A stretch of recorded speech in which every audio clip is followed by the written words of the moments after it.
Hello. Friendships. What are friendships? Do our children want friends? Do we want friends? Have we lost friends? In the world of neurodivergence, it is really, really hard. We are, as we've said before, being programmed in how we would expect certain things to happen and take place. So, friendships. Our children aren't making friends. We get a bit anxious. We wonder what's wrong. We try and get our children to make friends. Sometimes our children don't want friends. Sometimes they want their own company. They want to be just in the background, watching, sort of taking in what is happening around them, but actually being involved with friendships is too much for them. It causes too much anxiety. Or they do want friends, they crave friends, but they can't make friends. They just don't know the signals, they don't know the cues. And for our children that actually want to make friends, it's heartbreaking to see, because you can't make other people be friends with your children. We can try, and I have. It doesn't work. So yeah, my son was desperate, absolutely desperate to have friends, but couldn't because he always wanted to control. Everything had to be done his way. And when you get to a certain age within children, you have to learn to take your turn. You have to learn that there are going to be certain times you won't get your way. But that wasn't going to ever be an option. So friends would disappear. Making friends wasn't, or at least getting people to be friendly with you wasn't a problem. Keeping them was a problem, because if you don't do it my way, then there's going to be trouble. And that's where a lot of the potential problems can lie as well.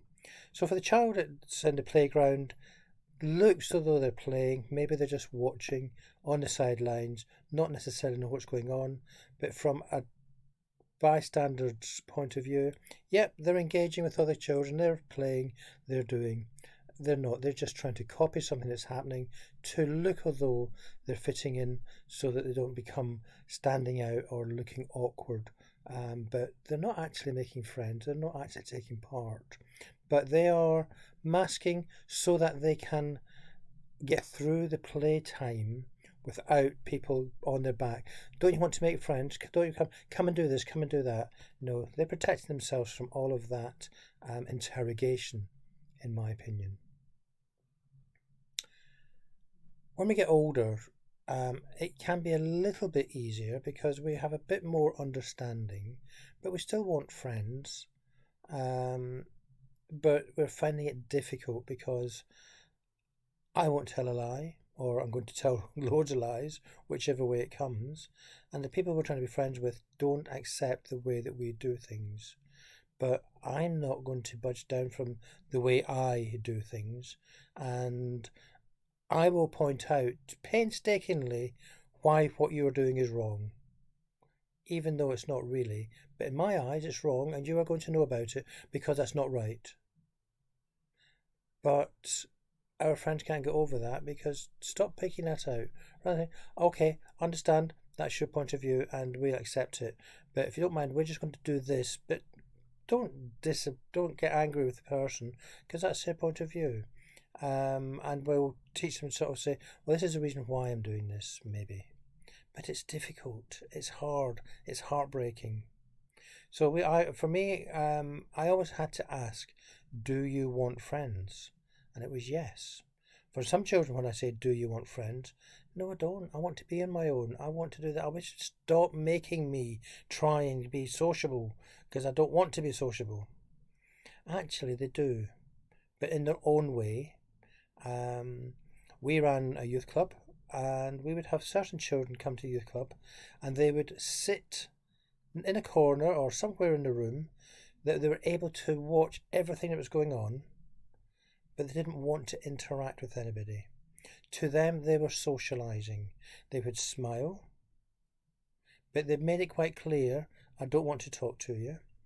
And we would just have a code of, are you okay? Thumbs up. Do you want to talk to anybody? No? Okay, we'll leave you alone. Are you happy? Yeah, I'm happy. Good. And we'd leave them alone.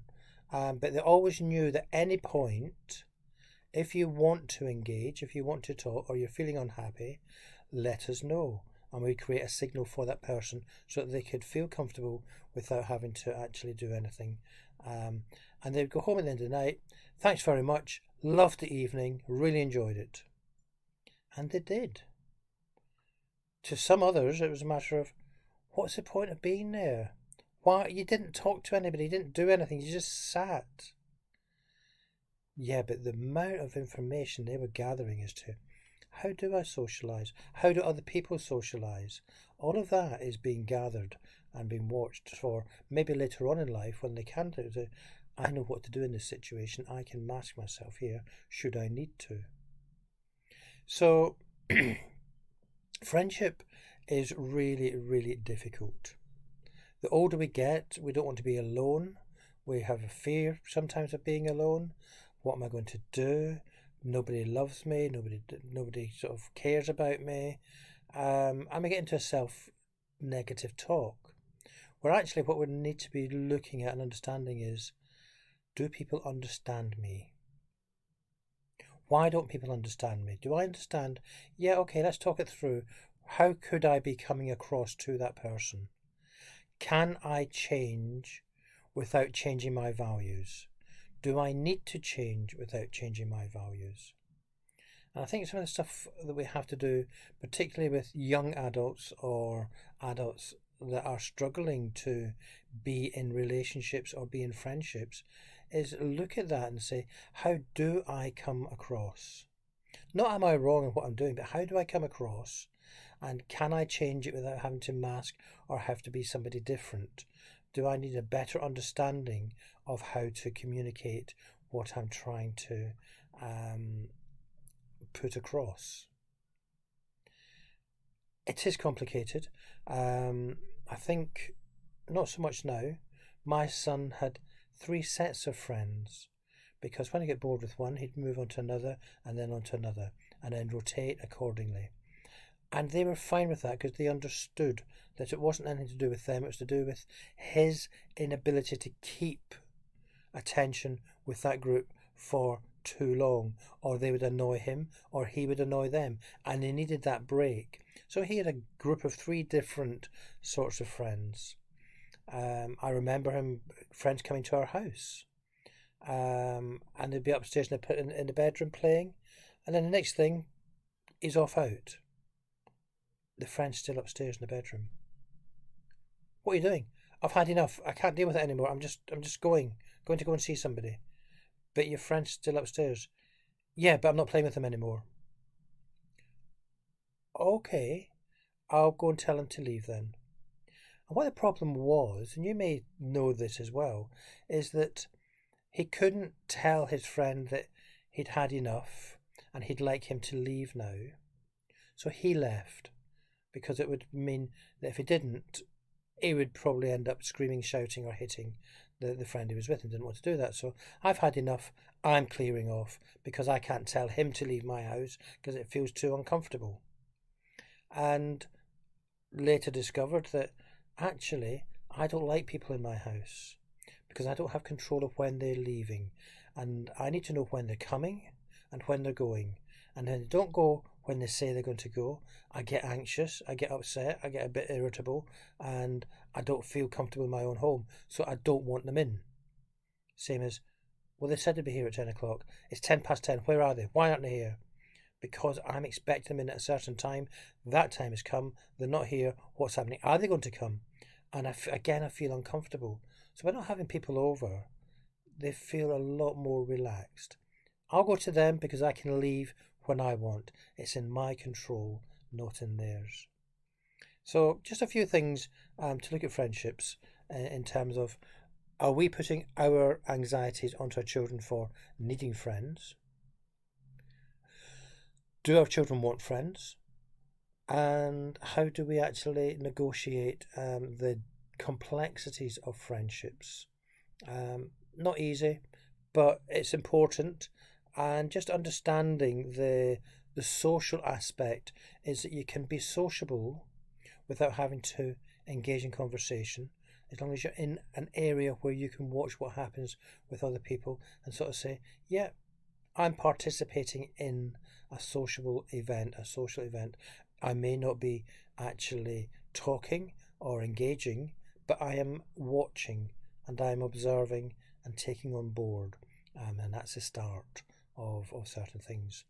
So ask yourself, if your children or yourselves are struggling with making friends or keeping friends, do we want them? Do they want them? And how am I coming across? And do I need to change? Have a think. And if you're unsure and want to talk, give us a shout. pact support@hotmail.co.uk. Pact, PAACT, support@hotmail.co.uk. Thanks ever so much. Bye bye.